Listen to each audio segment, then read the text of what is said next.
Welcome to Inside West Point, Ideas that Impact. I'm Brigadier General Shane Reeves, the Dean of the United States Military Academy at West Point. Through a series of discussions, we will show you a different side of West Point, where we will make even our most complex initiatives accessible to broad audiences, and give you an inside view to our cross-disciplinary work, which is being applied throughout the world. I'm incredibly excited about this particular fireside chat as we have, one of this generation's greatest combat and military leaders here to talk to you all this afternoon. This is a great opportunity for you all to hear from someone who not only has a lot of experience, but also is going to tell you the way it is. I also think this is a great way to continue this year's academic theme, the human and the machine leadership on the emerging battlefield, because today we're going to dig a little bit deeper into the leadership aspect, as many of you would guess, more than we have in other fireside chats. So let me just give you a little bit about General Thomas. General Raymond A. Tony Thomas III served the United States Army for 39 years, culminating his career in the highest echelons of the United States military as a four-star commanding general of more than 85,000 men and women who comprise U.S. Special Operations Command. During his remarkable 4 decades of service, General Thomas was involved in nearly every significant United States military operation during that time period, to include jumping into combat in both Grenada and Panama. His tenure as a member of the 75th Ranger Regiment and Delta Force included service in Desert Storm with the Joint Task Force responsible for defeating Iraqi Scud missile attacks on Israel, assisting the Colombian National Police in killing the notorious narco-terrorist Pablo Escobar, and conducting operations to capture Serbian war criminals. He's the only officer, this is an interesting one to me, to have commanded a squadron of Delta Force and a battalion of the 75th Ranger Regiment. That record was just broken, by the way. He's only one of 2 officers to have ever done that. In his 39 years, he's deployed numerous times to combat arenas, including Afghanistan, Iraq, Syria, and he was second in command for the mission that killed Osama bin Laden. Prior to his promotion as the commander of U.S. SOCOM and taking the reins of one of the United States' most elite combatant commands, he commanded the Joint Special Operations Command, served as the Director of Military Operations at the Central Intelligence Agency, and created and commanded the first Special Operations Joint Task Force in Afghanistan. He's very focused on trying to think about the future of warfare, and during his time in the Army, he recognized that, the need for us to think not just now, but going forward. And so while his time at SOCOM, he started to adapt and think about artificial intelligence and unmanned capabilities, and that passion has carried over into his post-career service, where he's worked in the defense industry to ensure today's service members can do what I tell all of you that you need to be able to do, is fight and win our nation's wars now and in tomorrow. Currently, he serves as the chairman of the Special Operations Warrior Foundation, a national nonprofit organization which provides full-cost education scholarships to the children of our nation's fallen special operation heroes. He also serves as a venture partner with Lux Capital and on the board of advisory positions with lots of different leading technology firms. General Thomas and his wife have 2 sons and 6 grandchildren. Both of his sons graduated from the United States Military Academy and have served in combat on multiple occasions. Sir, it is always wonderful to have you back at the Academy, and we're very thankful that you could be here with us. So we're going to talk about a lot of different things, and we can take this in lots of different directions. But I would like to start with just give you some time to talk about your experiences in Afghanistan and your thoughts on our withdrawal. Okay, easy topic. We've got 20 minutes or less to do that. First of all, thanks for the opportunity to be here with you. Selfishly, when the dean afforded me this opportunity, I had him down at an AI summit for the venture company I'm with recently, and he crushed it. Represented the Academy very well, represented our profession very well. But we had talked about this opportunity, and when he tendered the invitation, I jumped all over it, because selfishly, I'm going to walk away with an incredible buzz from interacting with all of you. And any old grad that doesn't tell you that is full of themselves, because you can't help but come back to this alma mater and acknowledge that you all are much, much better than we were. But I am very appreciative and thankful that you've opted into the greatest leadership factory on the planet. I'm a little bit parochial there, but I'm pretty confident I can get away with that statement. And that you're intent on serving our country, because we absolutely need you going forward. And 2 topics that I told the dean I would like to emphasize today, and one is study of history and leadership and what it means to you all. I would offer on the leadership side, start keeping book now. I was late in life in really formulating a book to myself, a book of notes and reflections on leadership, and it's all over the planet right now. But it was brought home to me when I was talking to the Citadel one day as a 4-star, and some Citadel cadets asked me, what's the most profound leadership decision you ever had to make? And arguably I fumbled the question when he asked me, and it made me reflect on what have I learned from this experience. Here I'm a 4-star, and I'd kept odd scraps on leadership, but I really never sat down as much to reflect on myself as to reflect on the art, the practice of leadership. So you're at the best leadership factory in the world. Take note now, churn on it, iterate on it, and then be that prophet going forward, because it'll apply to everything you're doing. The other part is study of history. And I would offer to you, as much as I bumbled through a career that was every conflict that was thrown on our plate, and I feel very appreciative of that, usually we went into these conflicts acknowledging we didn't know. We didn't know the environment, we didn't know the culture, we didn't know the history. The history part you can fill in. And I'm a big advocate that past equals prologue. I'll recommend a couple books to you later on. But for every episode from this point on, as we venture into national security challenges, your first question to yourself should be, how did we get here? And do a little bit of research backwards, because I can guarantee you there's prologue to this. There are things that preceded this that got you to where you are. I mentioned to the dean, and again, an area where I think the academy is so much better than when I was here. I'm so happy that you aren't living in an ivory palace that doesn't reflect on things happening now, things happening in your lifetime that parlay to your profession. The biggest one, the most profound one that occurred recently in your lifetime, our withdrawal from Afghanistan, and arguably the capper on that whole episode. And for a while, I had the distinction of the longest tenure. I think Scott Miller, class 83, has since beat that, but I served in Afghanistan every year from December 2001, I got there with 1st Ranger Battalion, to 2019 as a 4-star, where we were talking about pulling out, mostly on end date versus end state. That plays to the lack of strategy. But I had a bird's eye view for all that, for all those years, other than a 15-month period where I served in Mosul, Iraq, and I just couldn't get to Afghanistan that year. But my point to you all, what did we learn from Afghanistan that you need to know as military professionals going forward? And I contrast to this to my experience here. I got here in 1976, so the bicentennial year. Saigon had fallen the year prior, and we didn't talk about Vietnam or what we learned from it other than 1 week in military art. It was almost that L in the column, the first L that we've suffered as a profession. We're not going to talk about it. Yeah, best to brush it off and go by. And I know it stuck with me then, and it's really come back more since then, that was a huge missed opportunity. And the other one was April of my senior year, when the New York Times was dropped on my front doorstep, and the title was Debacle in the Desert. And if you know your history, April of 1980, what did we try and do? We had the guts to try to send the Delta Force to go rescue our hostages in Tehran. It failed.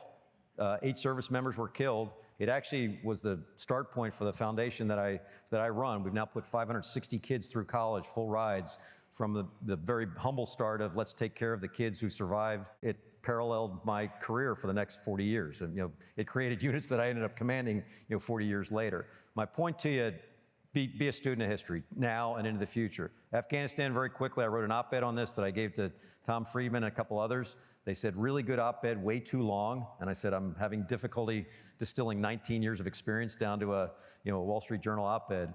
But the reasons I think we failed in Afghanistan: strategy, corruption, and illegitimate governance. In a quick snapshot, strategy, and it made me reflect on this last night, that you all, and I don't say this in any way, a condescending way, you all can't appreciate the national animus of September 2001. Our blood was boiling. I was a Ranger Battalion commander at that time. I just landed in Hungary. We thought it was part of the exercise. We set up our satellite radio, and they said, hey, a report just in, a high-speed aircraft just hit one of the towers. And we thought, okay, you're going to change the exercise. We're now going to hunt something else. This is a tweak of the exercise. And the next very profound real-world sit rep was another aircraft just hit the other tower, Index, get back home. It took us about 5 days to get back home, but we realized when we got back home, combat was now on the training schedule. We were going to war, and we didn't know how long it was going to last, but it was going to drive the next couple of years. I'm not saying it it's a shortcoming that you don't appreciate the national animus at the time, but our blood was up and we were ready to whack something. Literally, I don't think a politician could have survived at the time to say, let's study the problem. Let's figure out who that was that just knocked down the towers, who hit the Pentagon, who did these heinous acts. And so we launched, and I think we launched in the right direction. We went to Afghanistan with 2 strategic goals. One, get the perpetrators from 9/11, pretty defined task. Get UBL, get Zawahiri, get his guys. We thought they were somewhere in the Afghan-Pakistan region. And the second part of the strategy, and I would argue it was the open-ended part of the strategy that ended up biting us in the tail, was prevent another 9/11 from happening. You can look back in retrospect, all sorts of ways that we could have prevented another 9/11, but we were all over the map. I told the dean anecdotally, as a Ranger Battalion commander, we got there to Bagram. It was the detritus of the Russian war effort, mines everywhere, just a sloppy, leftover from that Russian experience. And we innocently wanted to raise an American flag on top of our compound, and we were told no. And it kind of bristled. We were bristling with that. Why, everywhere we go, we're able to raise an American flag. Why not here? And anecdotally, what came back to us, Donald Rumsfeld said, can't raise an American flag there because we aren't staying, we aren't occupying, and we aren't nation building. And then we proceeded to do all the above. By hook or crook over the next 20 years, as we took bigger bites of that apple, it was, hey, maybe we can recreate Afghanistan back to the way it was back in the day. So first part, strategy, aimless. You could go back now and say we could have maybe done a CT approach and that would have solved the problem for later, but that's a if it could have, would have proposition. Corruption. When I was over there as a two-star in charge of special operations, I had the opportunity to meet a guy named Muhtasim, who was the former Afghan finance minister. He had been gunned down on the streets of Lahore, I think, or Quetta, for having the nerve to try and talk reconciliation with the Karzai brothers. Now, he survived that episode. The Karzais brought him in. I met with him in a safe house in Kabul with my CIA senior. And we were all trying to figure out, is this really Muhtasim, and determine if we were talking to the real guy. And so I thought I'd play my best little CIA case officer at the time. And I said, I'd like to think I know how you made money as the Taliban. And I think you made it through zakat, through religious tithing, through drugs, certainly. And then I said illicit activities, like this mining operation we just broke up down in Baram Shah in southern Afghanistan, because there were all sorts of illicit activities going on. I said, are those good money makers for you? And little smug son of a gun smiled at me. He goes, yeah, those are good money makers. I said, anything else a good source of income for you, the Taliban? He smiled. He said, kidnapping is pretty good for us. We make a good amount of money off kidnapping. And I said, okay, of those four things, if I wanted to press hardest against the source of your resources, your money, which one is the biggest cash cow? And he sat back, he smiled at me, he said, none of those. I said, what's the biggest cash cow for the Taliban? And he said, you are. We get a cut out of everything you put into this country. There are many in the Taliban who hope you never leave. But our money was fueling the insurgency at the time, and we blissfully just kept throwing money at the problem. The last and most profound lesson of all this, which relates back to our Vietnam predecessors, we won every fight and we lost the war. Why? There is no military solution that can substitute for legitimate governance on the end of the day. You have to hang it on somebody. People have to rule and govern themselves, and for too long, we were wishful in terms of we can stand this up, we can stand this up, when reality was, we were too close to the problem and we probably really couldn't take stock, although with one caveat, that they can't stand by itself. That's the caveat that I would also offer you should take away. For the 19 years that I was associated with that problem, from the time of lieutenant colonel to 4-star, we always assumed there would be a stay-behind force, a CT force to stay behind to make sure we'd never ever have another 9/11. At the end of the day, that was pulled from underneath, and so it defied all the preceding assumptions. And in fact, it was predictable. Afghanistan's not going to hold. If we're not there to help them, this thing is not going to hold, and you got the result that came out of it. But I encourage you to please appreciate, and I offer now, I used to sympathize with Vietnam veterans. I now empathize with them because we've lived the same dream, although the one luxury that we enjoy that they didn't, we had the support of the American public to the hilt, and they certainly didn't have that. They had the opposite extreme. That can never, ever happen again in this country. But please walk away with the lessons we learned as you go forward. There are lessons from both Iraq and Afghanistan apply, and then there's a ton that don't. But you should know your history as military professionals going forward. So you mentioned the failure in the desert in 1980, which out of that grew Joint Special Operations Command. You talk about some of the failures in Afghanistan. Where do you see the importance of failure in terms of going forward and innovating? You know, I had Eric Schmidt visit me when I was a SOCOM commander, and it actually was my epiphany for AI, to bring AI faster, more furiously into our current approach. But it was the spring of 2016, I had just taken command of SOCOM. I was interested in AI, but like a lot of other people, I thought that was the 3-year out, 5-year out project. I'll get to it. I might consider it in more detail. And Schmidt spent a day with us. Luckily, Admiral McCraven brought him in with an innovation group, and he on the way, he spent one day with us, all of one day. And Eric Schmidt does not lack for confidence. And so imagine in a Suburban riding back to MacDill Air Force Base, he said, "General, I'd like to give you my assessment of Special Operations Command." This will be interesting. You've met us for all of one day, but go ahead, give it to me. He said, "You prototype pretty effectively." And I thought, yep, we've been failing fast long before I ever heard that term, but we had that luxury to try things, fail, and iterate on it. And then he went off on a bender. I mean, it was, I'll spare you guys the expletives that were in this, but he goes, "You absolutely suck at applied machine learning." He said, "I know you live in a very complex world, but I bet if I got under your tent, I could solve most of your problems to easy up, down, switch answers with advanced algorithms." Again, he might have said quantum. And I was ready to boot him out of the car. I mean, I thought, you arrogant son of a gun. And luckily, Admiral McCraven engaged him because it gave me a moment to take a deep breath, think a little bit, and it struck me that he's absolutely right. Not that he could solve all my problems with advanced algorithms, but where the private sector was with machine learning, DoD hadn't even started yet. We were mulling it like, oh, this is an out-year project. So it drove me right away, off the failing fast kind of construct, to immediately appoint a chief data officer for SOCOM. The guy was so good, self-taught, so good he was next plucked to be the DoD chief data officer. And then we went on a bender with the first priority being educate the force. You can't start if your force can barely spell AI. So it was let's really knuckle down here, learn about AI, and then take small bites of the pie. And ours was predictive maintenance, which some of the airlines were doing. A lot of them aren't. It's amazing they're still doing Excel spreadsheets, some places, to do predictive maintenance. And you're going, this day and age, you'll be out of business. You keep doing that. But we were lucky to be able to do that with 1/60th for predictive maintenance. And then it burgeoned to other fields. Interestingly, at the time, I was the customer for a nascent program called the Maven Project, which was led by Google. I'm now on the Google Public Sector Board, full disclosure. But Google was knee-deep in developing a command and control system that was I was after a dashboard, something I could see, touch, feel, predict, et cetera. And we were endeavoring to do that. And if you know what transpired back in that time frame, Google had a little internal conundrum among their workforce where about 3,000 people signed a petition saying, we don't want to have anything to do with the US and warfighting. And so they stepped away from that project.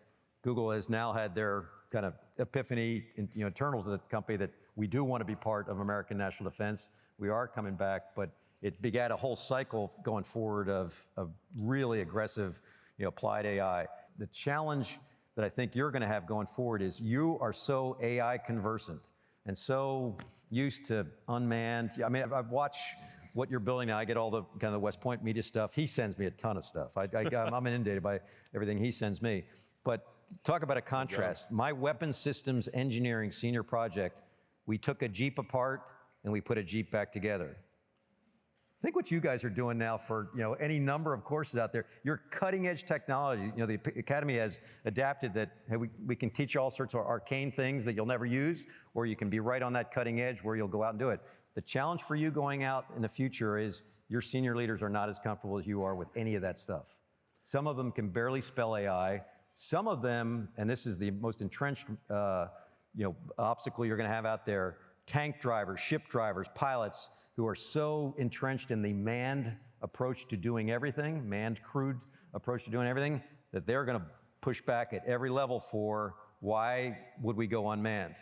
And you're going to have to be the zealots, the advocates for that going forward in terms of here's the advantage it gives me as the human leveraging these things, and here's how our tactics and techniques should adapt going forward. You guys are on a transformational period of time.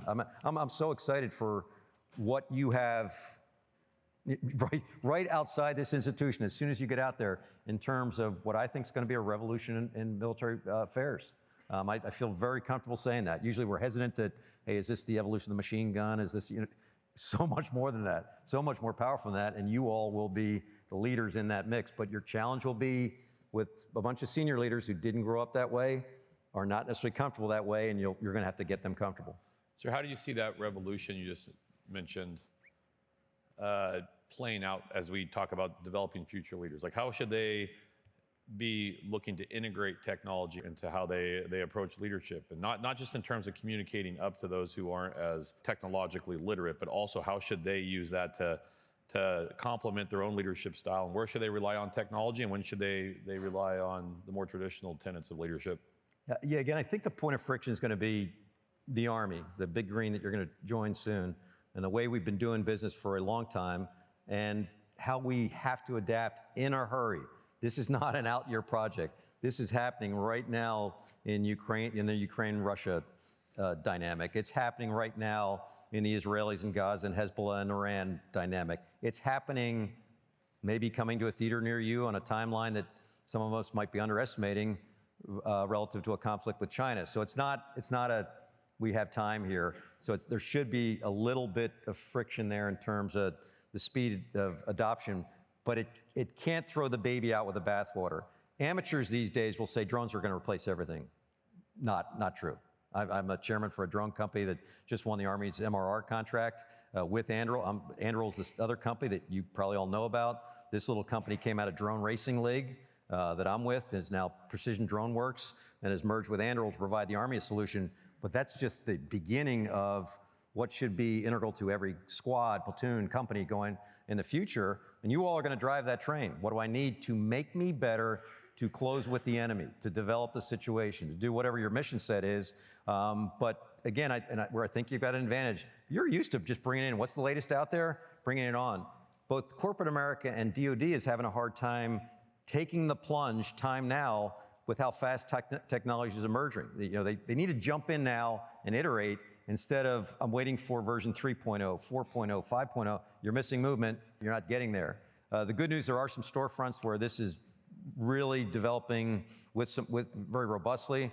I would offer, Chris Donahue at 18th Airborne Corps, through some of the geographic combat commanders, General Kurilla at CENTCOM, General Cavoli Ford, and certainly what we got going in Europe, and then with Sam Paparo came out of CENTCOM, who's another guy who's intent on having something that's gone on since time immemorial for military affairs, information dominance. Okay, Napoleon might not have called it information dominance, others might not have called it, but that's what they were after. They wanted that advantage on decision-making vis-a-vis their enemy, and what we're doing now with Maven is exquisite. It's the way the United States has to be enabled going forward, and we're only at that first stage, and with the hardest or the biggest degree of difficulty, fighting through a proxy. General Donahue will tell you that as the first guy out as the 82nd commander working through the Ukrainians. The hardest part for him, his LIMFAC, he could see the Russian trace distinctly. He said, in fact, if I were fighting it, it would evaporate overnight. Unfortunately, I'm fighting through a proxy, and my LIMFAC are how many HIMARS can I get to them? That's his particular situation, but in and around that experience, that living laboratory, the United States is developing a command and control system, which I think is exquisite. It's best in world, but we need to keep the repetitions going so we stay ahead of the others who are not getting those repetitions right now. So as these advanced technologies start to become more important, what would you want these young leaders to think about when they think about the ethical considerations of applying that technology, both in terms of how they lead and at the tactical, operational, and strategic level? Yeah, it's interesting. So your dean and I actually have a shared background in that he's a card-carrying operational lawyer. One of the things you should not take away from here, which unfortunately has been misconstrued for the last 20 or so years of combat, is somehow lawyers are making all these decisions out there. BS. Commanders are making these decisions. Lawyers are advising, they're playing an integral role in terms of the ethics, the law, the policies, the concepts. We in the West are steeped in concepts of the law of warfare that are proportionality, discrimination, necessity. These are big words. These are profound words. It is filling all the opinionated perspectives on what the Israelis are doing right now. And I had to remind an audience the other night in New York that if you are contrasting side by side how we fought the last 20 years, which was incredibly precise. My standard as the JSOC commander and elsewhere was either near or reasonable certainty that the individual I was about to loose a hellfire on was in that shot group and that there was zero collateral damage. That was our standard. I mean, a lot of people think, well, you carpet bombed, you did. No, our US way of warfare, the CT fight, was that very exacting standard. I would tell you that was the same standard for the IC, and we performed that at an exquisite level. I waived collateral damage one time out of multiple hundreds of shots that I authorized. But you contrast that kind of war with what the Israelis are doing, and all sorts of criticism about collateral, and where I had to correct people the other day, I said, you're misconstruing context here. CT fight, existential fight, the Israelis are doing what they think they have to do against people who are sworn to eradicate them from this earth. And I said, if you want to extrapolate a little further forward to think we wouldn't fight that kind of war, think of our last existential challenge, and we, with our allies, flattened Hamburg. We firebombed Dresden, we firebombed a bunch of cities in Japan, and we eventually dropped 2 nuclear weapons. We went ahead to do similar efforts in Vietnam. Now, why we did that when that really wasn't an existential threat, unless you were drawn into the bigger communist threat. It wasn't as dire a threat as World War II, certainly. But when push came to shove in a high end of the continuum war environment, those aspects of proportionality, necessity, discrimination are blurred. It then becomes who wins, who has what it takes to make the other take a knee and force their will upon them. So again, you all as professionals need to understand where we've been operating in the continuum, where we might go with real peer adversaries in the future, and everything in between. And talk to your lawyers, get their advice, get their guidance, and ultimately it's your decision. Sticking with Israel and Gaza, and as that conflict has proliferated to southern Lebanon, with Hezbollah, even the Houthis in Yemen, and now in Iran, how do you think the Israelis are doing in terms of their targeting analysis? They're innovating, and the interesting part, and I guess my point of discomfort with the way the Israelis are operating is we, the US, do not have, I don't think, any leverage for how this ends. This is the Bibi Netanyahu show going on right now, because that was the provocation, right? He was already on thin ice politically. Now he's the great warfighter for the Israelis. He'll take it to some culminating point here in the future, and I don't think we know what it is. Most recently, he took out all the air defense systems, we think, most of the effective air defense systems in Iran. Next step, you're watching this, tit-for-tat approach. The Iranians are like that kid on the block who's getting the crap kicked out of him, that you're thinking, please stay down, don't make me do this to you again. But the conventional wisdom is the Iranians are going to try and retaliate for the latest Israeli strike, which may beget strikes at their regime leadership, strikes at their nuclear facilities. Back to my first point, I don't think we, the US, are in the driver's seat. We are more in the follow and support. Can we get this to some culmination? And our leverage is pretty limited right now. So that's interesting, as you talked about, and we have a few minutes before I turn this over, so anyone who has questions, start thinking about it. You talk about the policies that were in place as we were fighting our counterterrorism conflicts with near certainty, or this extreme effort to reduce or minimize or have no civilian casualties. And you talk about the Israelis, and they've expanded that a little bit because they're fighting a deeply embedded, non-state, transnational, ideologically motivated actor who is using an urban environment and human shields to their advantage. But even still, they're taking extreme precautions. They're still trying to do different things to warn the civilian population, trying to move them out. How would this play out in, say, a large-scale military operation, say a war, as General Cavoli discussed, in, for example, over 2,200 kilometers in Ukraine, where there's 102 brigades facing, whatever, or even larger, army groups in Asia type thing? A question I don't know that I'm equipped to answer, because you didn't even mention mega cities, metropolitan areas that will eat up cores and cores and cores of current kind of methodology, ground forces, just from the way we've done it forever. Well, then it probably means, and we don't have cores and cores and cores to throw into, you pick the large urban area. How are you going to crack that going forward in terms of capabilities that will make you bigger than what you are, be able to discern adversarial forces from civilian collateral, as we're inclined to call it, although again, if it's a major peer adversary, that'll blur the lines going forward. Have you found, sir, in this, you brought up Operation Maven at Google, and it's interesting because you're right. Initially, there was those 3,000 individuals who were on the private side of the military-industrial complex had decided that they wanted to not participate because they didn't want to feed the quote-unquote U.S. war machine. Yet what you find is that, interestingly and ironically, they're actually working against their own interest in minimizing collateral damage or being able to greater follow the principles of distinction if you can use the technology. Do you think the private industry is starting to recognize the need not just to plug into the U.S. military industrial base, because we could face an existential threat, but also for ethical and humanitarian and legal reasons that the technology can help us. Yeah, the conundrum, and it goes to the profession you're about to join. War is the ugliest of things, right? Anybody who lusts after war, lusts after conflict, you shouldn't actually be here. You should acknowledge it's inevitable. We're going to fight wars. We need people like you to lead our country as we go forward, but it's not something we're seeking going forward. So the dilemma now in this interwar period, someone was trying to say, we're done with forever wars. I can cite where we have people right now in harm's way in Syria, Iraq, Somalia, other places, on the high seas, in the air. Right now, the daily atmospherics over Syria are Russian planes painting U.S. planes, Israeli planes coming over the top. It's complicated, as you can imagine.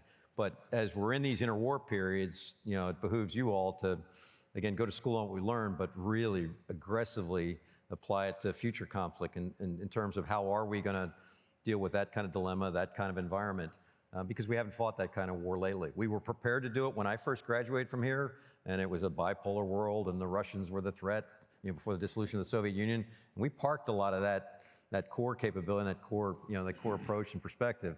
It's certainly time to bring it back out in terms of being prepared at the highest end, and then, as necessary, deal with lower spectrum conflicts as they pop up. All right, so let me open up. Cadets, questions? Thank you, sir. Cadet Plank, Company H2. Sir, taking into consideration the material cost that is projected for a large-scale combat operation and the current logistical constraints in Ukraine, where do you believe the compromise is between the cost of quality over the necessity of quantity? For future war fighting or for the current?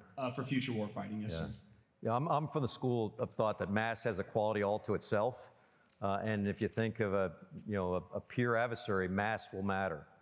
I can think of a one-off, and that's specifically the Korea context, where I think it's going to be a race. And it's going to be a race, if push comes to shove, to eliminate and ensure that we've eliminated KGU's nuclear capability. So that may be a high flash, short duration effort that may or may not require the kind of mass that can see for other problems. But for China and Russia, mass has got a quality all to itself that you're going to need going forward. It does get into how woefully inept our defense infrastructure is now. I was reading, I'm going to commend a couple books to you, but one, Atkinson's trilogy. He gets into details in terms of logistics for World War II that make your head hurt. But the daily consumption rate about the time of the Hurtgen Forest was 2 tons of ammo per minute per day. 2 tons of ammo just being expended just to win in the Hurtgen Forest and to try and push to the Rhine. We'd be hard pressed to do that. Now, I've read other studies, hey, a tank in this day and age and that construct won't need the same amount of ammo that, Shermans were just firing off rounds as fast as they could load them up in their gun racks. But, it's another area where we're woefully unprepared. We don't have the reps lately for doing a sustained logistics effort going forward. And the old adage that amateurs talk operations, experts talk logistics. You have to be just as steeped in that. That's a really interesting, relevant question. As there was just an article a few days ago in the Wall Street Journal about how we're concerned about not having enough anti-aircraft missiles as they're being shot. And it does become about not just scale, but how much it costs. Yeah. It's so expensive to shoot down something with what my eye-opener, and I'll go back to this Korea construct, at a particular point in time, this was 2017, 2018. So you guys would be 6 years younger than you are right now, blissfully going through high school or whatever you're doing. And General Milley, the Chief of Staff of the Army, and I went to Mattis, the Secretary of Defense. And if you'll remember about that time, KJU would launch a new ballistic missile every night.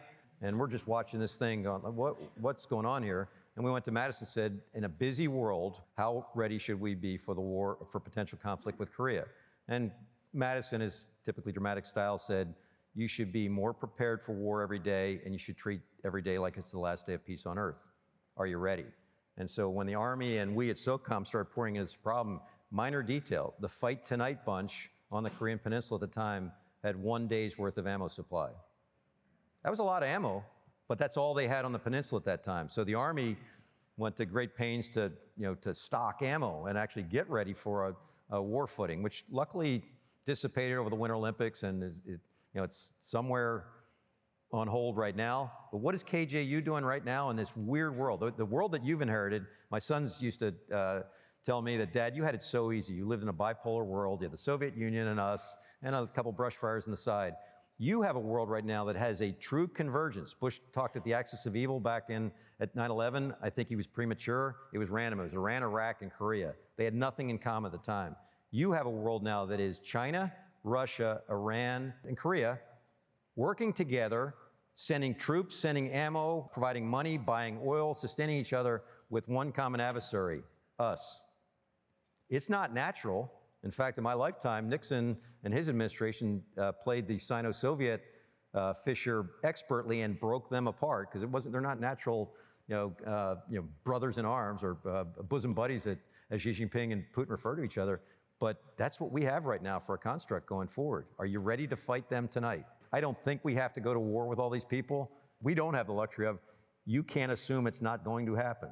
You have to be prepared for that contingency. China, to me, is a classic balance of power problem right now. And diplomatically and economically, we can crack this code.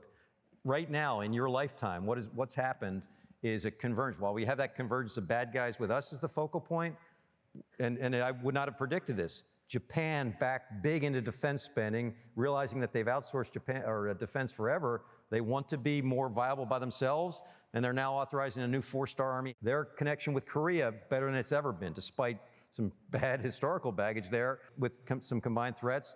The Philippines, which kicked us out in my lifetime from Clark and Subic, now inviting us back in because of the phishing threats, vis-a-vis the Chinese. The Vietnamese now doing more with us. And then the last major cog in the piece where I could see us actively or actually affecting a balance of power, that means we don't have to go to war over Taiwan. We can actually talk through it, negotiate it, work it, is bringing India into the fold, which, the biggest English-speaking democratic country on the planet, which for 30 of my 39 years, we didn't have relationships with. We had no mill-to-mill relationships with India because they were unaligned. Now they're very much buying our stuff, inclined to work with us. But think of a world where that's tied diplomatically and economically as the deterrent, as the backdrop. You can now start talking strategy for how do you deal with Taiwan. If we do it in a disjointed fashion, expect it to get played to our disadvantage. Sir, you spoke on going unmanned, and you advocate for more AI use in the military. Right. Can you speak on any limitations, if any, that you think the U.S. military should implement for AI, especially in regards to lethal autonomous weapon systems? Yeah, I think it's a fool's errand. It's my personal opinion, so I don't represent DoD or SOCOM. I think it's a fool's errand to go in limiting AI up front, because that's it's certainly prevalent in policy channels right now. We got to regulate this. We got to hedge it, when reality is the technology outside of us, the military, is outpacing us. So there's things going on, and that's where I find I used to be inclined to use the nuclear analogy for how transformational this is, but this is where I think it's transcended the nuclear phenomenon and the nuclear experience, in that was driven by national defense and academics for the most part. You think of Oppenheimer and all that. There was not a commercial entity that was, thinking, hey, here's the atomic. We obviously had atomic power that came out of that eventually, but it was not what's driving it.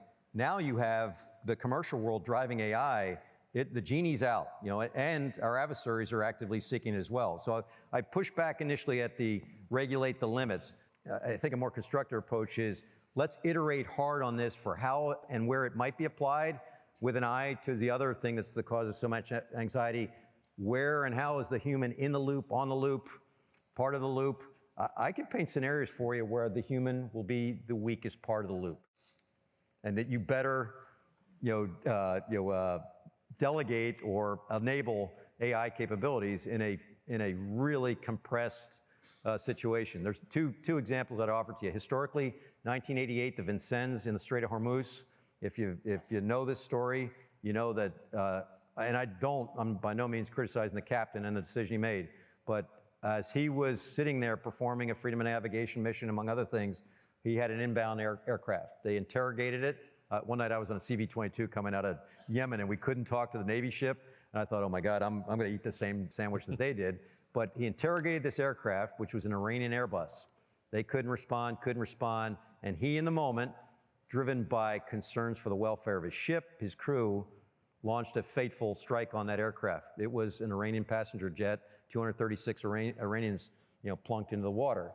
Think now an unmanned capability out there doing freedom of navigation, AI enabled, can sit there and not take that shot, maybe even get, if it is hostile, be blown out of the water, and we'll put another unmanned aircraft out there. But the human in the loop was the one driven to make a fateful decision given the information that he had.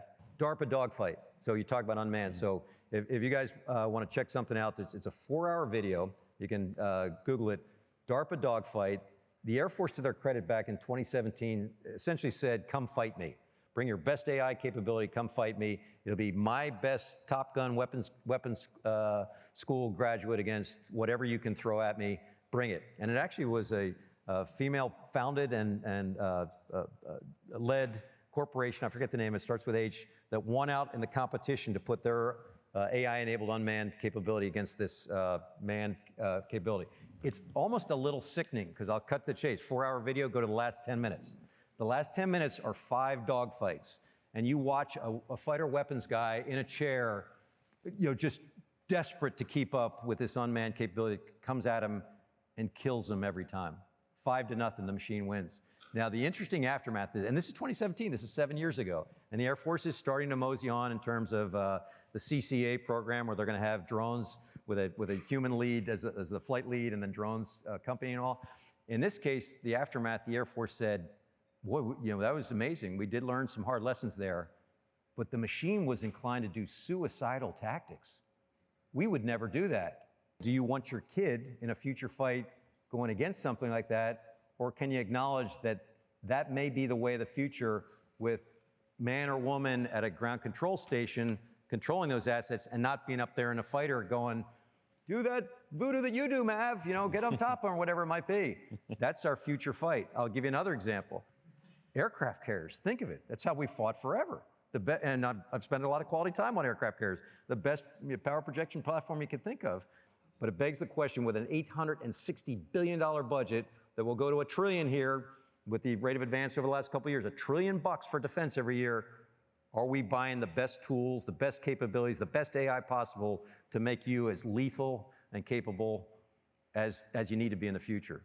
Again, you're going to be driving that from the ground up as part of this conversation. That's our last question. Sir, Cadet William Niven, Company I2. Thank you again for coming out and gifting us some of your experience. In the beginning of your speech, you talked about the past as a prologue and how important history is for informing our decisions that we make now. And then you also talked about how illegitimate government was a key failing in Afghanistan. What key takeaways about illegitimate government can we give to the Israelis to try and find a lasting solution of peace in Gaza? Thank you. A great question. I think for the Israeli application, obviously I think we have more in common, our way of governing, their way of governing, than what we were trying to apply through the Afghan people. And I'd say through almost with intent there, because it really needed to be how they thought they should govern. I think we had some level of conversation with them on how do you think this will go forward, but I don't think it was as honest and as holistic as it needed to be. I mean, it was a very complex situation. I'm profiled in a book by Annie Duke, who's the world poker champion, and she's written a couple great books. One was Decide. The most recent, which was a bestseller, is called Quit, where she takes on the mysticism and really the kind of negative idea about quitting, that quitting, especially in a poker context, quitting is what you should do more often than not if you don't have the hand. And where she played me like a fiddle, and I got Admiral McCraven involved as well, and she didn't have to say it, but she drew it out of me, that as a profession, we, the military, suffer from sunk costs more than anybody on the planet. And I hope it's not your experience, but it was my experience early on as a lieutenant, where I lost 3 of my Rangers in Grenada. But you see the terrible price you pay when you go to war, and you'll see it if and when we do go to war. And the odd characteristic, and it's actually a compliment to us as a profession, it's going to make you knuckle down harder. It's going to make you want to win more. The analogy to your sports teams is very apropos. You take one in the nose, you have a mishap, you try harder, right? And we in the military arguably are the worst when it comes to sunk costs. And I can personally acknowledge I was too close to this problem. I wanted to win more than anybody on the planet. I probably shared that with a bunch of other people, but I really wanted to win. And whether or not I could step back from it and ask the honest question, can we win going forward? Can we affect this? Can we put a capper on it? How does it end? I think that was Petraeus' famous question way back in the day. Tell me how this ends. Everett, you could tell me. I think that was one of his, and that was a pregnant question. If the 4-star in command is asking, how does this end? We definitely need to delve into that conversation going forward. I know when HR was here, he gave you a couple books to read. I did a random selection, and I can send this to the dean later on. But Past Equals Prologue, if you read these books and can't see direct links to now, please text me or email me. And I'm going to start in the Revolution with Washington's Crossing by David Hacker Fisher, and then step right to the Civil War. Shelby Foote's trilogy on the Civil War, self-explanatory for the value of that, especially as people talk about the potential to go to Civil War now. One that you may not have heard of is Martin Gilbert's History of the 20th Century. And I just reread that for the second time. It's about a 30-page block per year from 1900 to 1999 and covers the high points of those period of time. You think so for the Chinese, if you flash back to 100 years prior, China was occupied by us, all the major international powers. So when they talk about 100 years of shame and things like that, and we're thinking, oh, that's just the Chinese kind of recalibrating history. They're still scarred by the experience of a country that was occupied and that is trying to go pursue its manifest destiny. But I have scribbled more notes in the sidebars of that book than I can imagine. Rick Atkinson's Liberation Trilogy, I know HR mentioned that when he was here before. I apologize. I was kind of busy in 2003 when his Pulitzer book came out, An Army at Dawn. I was busy in 2007 when the second one came out. You get the drill. Not only is it a great tour of history, but for all these characters that you have monuments to here on the plane and around the plane, he does not pull any punches around the great leaders that won that war for us. And a lot of them in the moment were a little bit petty. They were a little frail as human beings go. There was a lot of internecine fighting. It's an unbelievable study of leadership in the moment, and arguably the last existential threat we had, and with extraordinary insights into logistics and the other aspects of that fight. So a great trilogy. Back on Civil War, April 1865 by Jay Winnick. It's how Lincoln keeps the whole show together when his generals really want to press harder, and it might have devolved into guerrilla warfare, and he's actually controlling the strings of, and kind of a reminder to us on who our ultimate boss is, how you pursue a wartime conflict, but not to the ending that you don't want to have. I have started reading more business books as much because I'm in the business sector. If you're inclined to think, what are the business books that are out there that might work for you, I'd recommend Frank Slootman's Amp It Up, Tony Fadell's Build. I would offer to you, though, that every one of those business books that I've read, my usual reaction is nothing I didn't learn in the military, just recast in a different kind of environment. You are at the epicenter of leadership development. You're the focus of it, obviously, but you will also be the prophets of it going forward. Really important. Last paid political announcement for you, and pun intended. Tomorrow, a pretty historic event, as far as this nation is going forward. I feel compelled to remind you that for 39 years, for every enlistment and for every promotion, I'd raise my right hand, say, you, state your full name, do solemnly swear to support and defend the Constitution of the United States against all enemies, foreign and domestic. I would encourage you to stay laser focused on your people, the mission, and the Constitution. Sir, we truly appreciate you taking the time to speak with us. You were asking, hey, what are some of the things you want them to take out? Leadership matters. Look at the world as it is, not how you want it to be, right? Study history and speak truth. And I think your final summary there is really important, which is keep laser focused on our obligations and our oath to the Constitution of the United States. I don't think I could have said any better. So, sir, we're very appreciative that you came, and I want to thank you on behalf of the Academy. Please be sure to tune in to the Inside West Point Ideas That Impact podcast next month. Remember, you can find this podcast, as well as the other podcasts, journals, and books hosted or published by the West Point Press at westpointpress.com. So until next time.